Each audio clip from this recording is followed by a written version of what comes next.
Le lion règne sur Alahan, le royaume le plus grand et le plus prospère d'Arklash. Sa bravoure inspire les autres peuples des voies de la lumière lorsqu'ils partent en guerre contre les ténèbres ou à la conquête de nouveaux territoires. Chaque lever de soleil annonce la victoire des régiments qui quittent les 9 baronnies d'Alahan pour servir la cause de la justice et de la noblesse. Les lions se dressent partout où le mal sévit.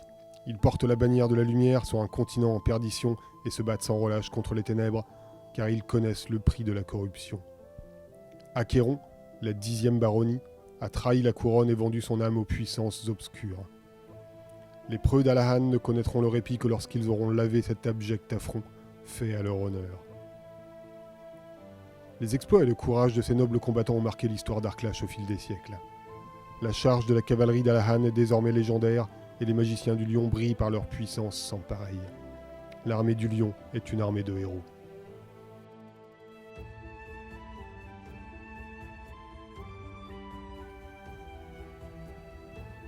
Inspirés par Viltis, la bête, le dieu déchu, quelques Wolfen ont renié Ilia et décidé de vivre libres, en accord avec leurs pulsions meurtrières et rebelles à la volonté sournoise des divinités. Ces terrifiants guerriers, en quête de la perfection dans l'art du combat, ont été baptisés dévoreurs, car ils consomment les corps de leurs victimes pour célébrer la victoire. Les dévoreurs ont rallié nombre de leurs frères, car beaucoup de Wolfen ne supportaient plus qu'Ilia reste sourde à leurs suppliques. La philosophie destructrice de la bête a également séduit les laissés pour compte et les guerriers sans maître, tels les impurs demi-elfes du fleuve Incaro. L'errance sanglante des dévoreurs de Viltis semble à présent avoir un sens. Libérer Arklash du joug de toutes les tyrannies en abattant les icônes de la foi et de la civilisation. Les dévoreurs sont apparus depuis peu sur Arklash et ne sont pas très nombreux. Ils ont conservé le terrible instinct de prédation de leurs frères Wolfen, mais ne négligent pas le port d'une armure.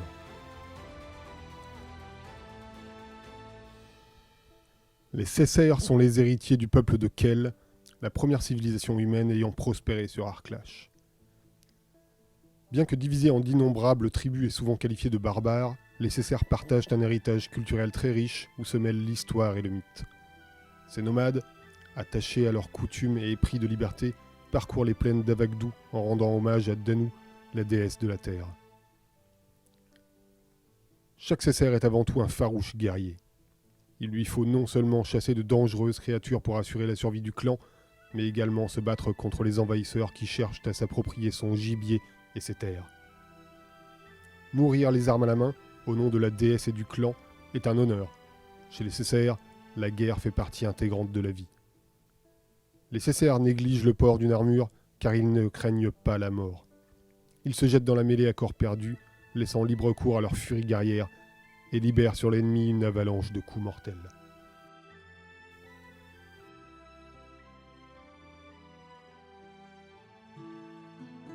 Les gobelins sont peut-être faibles, mais ils sont incroyablement nombreux.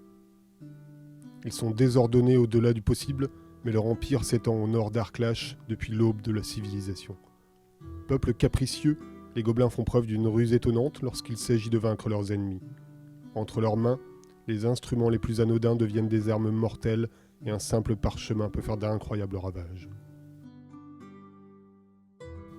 Le clan Uraken est une faction émergente au sein de la société gobeline. La philosophie de ces guerriers d'un genre nouveau réussit là où des générations de généraux impériaux ont échoué. Elle fédère les gobelins pour en faire une force de frappe non seulement puissante, mais également durable. Ces adeptes sont chaque jour plus nombreux, à l'image des Dai Bakemono, les ogres de l'île de Zukoi. L'armée gobeline est une marée prête à submerger les adversaires les plus coriaces. Les gobelins sont en outre très ingénieux et utilisent toutes sortes de ressources pour vaincre leurs adversaires. Armes expérimentales, engins mécaniques propulsés par le naft et même la sorcellerie.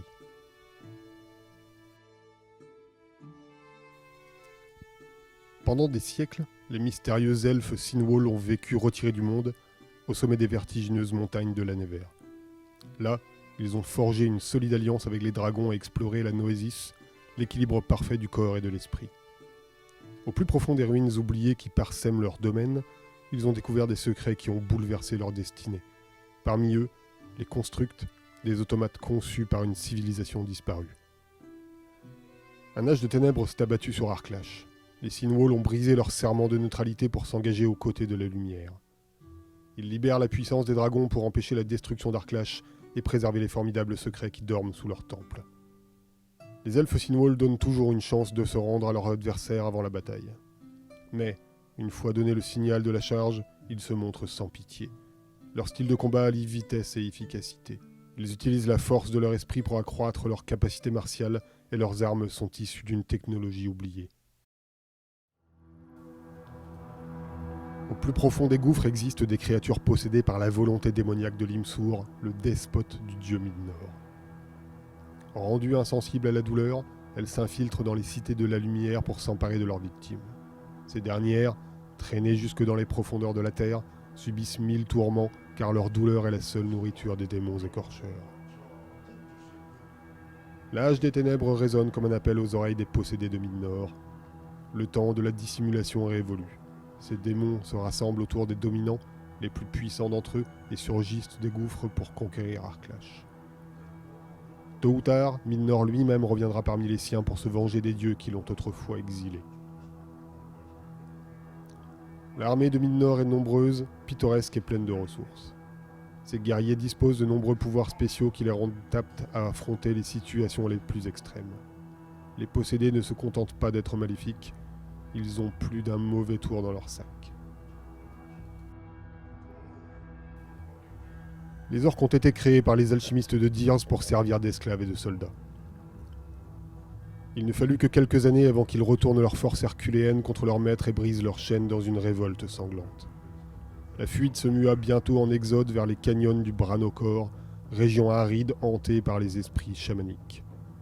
Chacal, dieu de la force, de la ruse et du tonnerre, accorda sa bénédiction aux orques qui devinrent les gardiens de cette terre sacrée et prospérèrent lentement, tout en harcelant leurs ennemis dans une guérilla perpétuelle. Les orques sont à présent assez nombreux pour former une véritable armée. Lequel des Raïks, les seigneurs orques, sera digne de devenir le Kelraïk et de mener son peuple sur le chemin de la Grande Guerre? Les orques, conçus pour faire la guerre, se distinguent par leur force hors du commun. Ils sont capables de porter des coups extrêmement violents.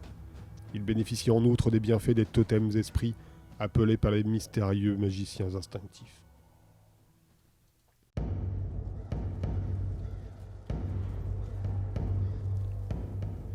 Dirs était un alchimiste, un homme de science au service du dieu aquilanien Mérine.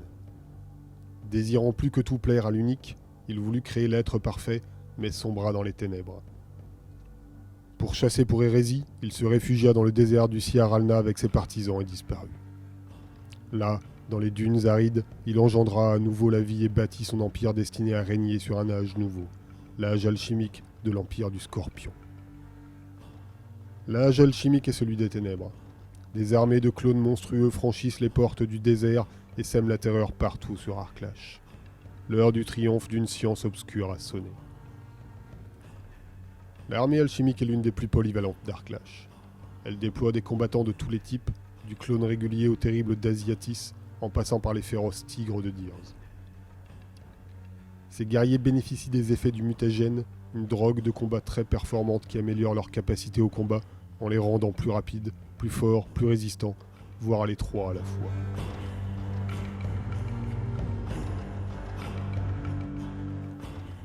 Acheron est la baronnie maudite, la terre de ceux qui ont vendu leur âme et leur chair aux ténèbres en échange de l'immortalité et d'un pouvoir sans limite.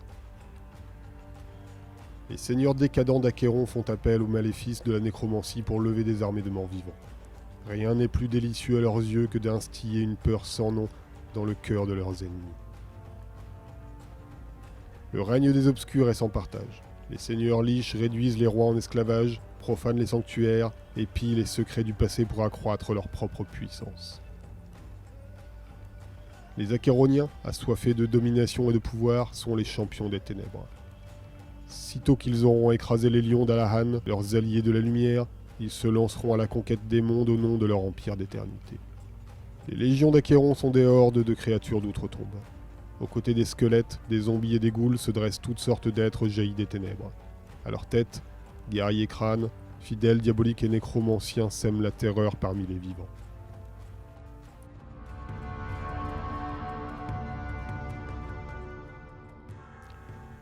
La croisade de tout un empire débuta avec celle d'un seul homme, le prophète Arcavius, parti convertir Arclash au culte de Mérine, le dieu unique. La flamme d'une foi nouvelle embrasa les cœurs de milliers de fidèles et fit naître un empire de foi, de feu et de fer. À présent, d'innombrables croyants engoncés dans de lourdes armures de métal et armés de fusils parcourent les routes des pèlerinages. L'armée de la rédemption est en marche.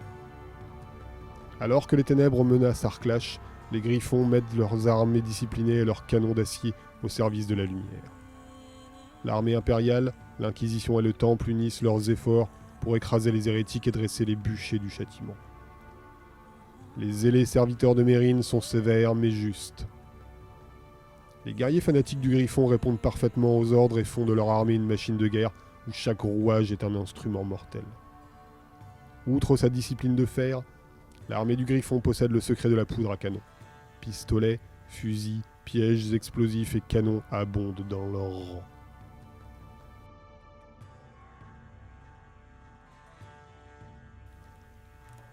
Les nains forment à la fois une race et une nation. Ces êtres robustes et obstinés vivent dans les montagnes de l'Aegis, dans les plaines sauvages et au cœur de cités souterraines retranchées derrière d'immenses portes blindées. Fiers d'appartenir à l'une des plus anciennes civilisations d'Arclash, les nains vivent à la fois dans le passé et dans le futur. Dans le passé, car ils respectent avec zèle les traditions héritées de leurs ancêtres. Dans le futur, car ils maîtrisent la technologie de la vapeur. La forge est une de leurs spécialités, et ils sont les seuls à connaître le secret de l'Alphax, le métal céleste. Les nains de Tyrn à bord attendaient l'âge des ténèbres depuis fort longtemps. La bataille pour la survie et la domination a commencé, et les nains ont une longueur d'avance. Les nains sont particulièrement coriaces. Ils sont capables d'encaisser les blessures les plus terribles tout en continuant à se battre. Leur passion pour le métal leur a permis de construire des engins à vapeur d'une redoutable efficacité et des machines de guerre blindées.